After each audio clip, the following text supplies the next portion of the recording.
Jehovih said, God shall cause a record to be kept in heaven, of his dominions and those of his lords. And he and they shall enjoin, or require, it upon their successors forever to keep a like record. And in the times of my harvest a copy of these records shall be taken up to my Etherian kingdoms, and filed with my Orion chiefs and archangels in the roadway of the travel of the great serpent, which is the solar system, for their deliberations regarding the progress and management of the inhabitants of the earth and her heavens. Do not think, O angels, that the resurrection of your heirs and their descendants who come up out of the earth is an easy matter, and of steady progress, devoid of mishaps and woeful darkness. The angels under you shall become at times rebellious and defiant, disregarding your laws and decrees, and they shall desert your heavenly places and go down to the earth in millions and hundreds of millions. And they shall drive away the Ashars, the guardian angels over mortals, and then assume guardianship over mortals.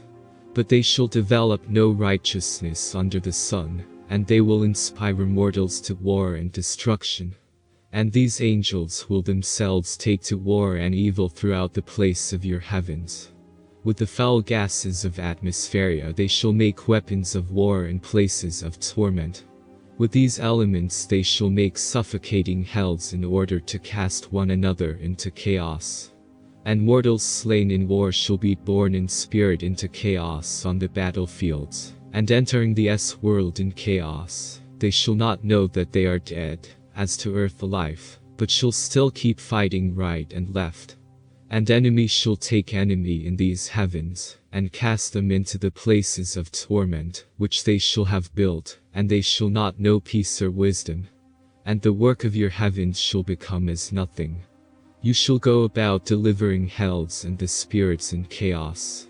And your labor shall become exhausting. Truly you shall cry out because you came and peopled the earth. For I have also created this possibility for my creations, so that both angels and mortals shall learn to know the elements of the heavens and the earth, and to know the trials of love and misfortune.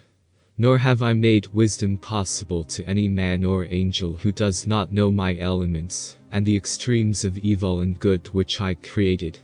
But in the times of great darkness, which shall come upon earth and these heavens, I will bring the earth into Danha, a time of great light, and my Etherians shall come in my name and deliver them. And again for another cycle they shall be left with the lessons given to them, but they shall fall again in course of time.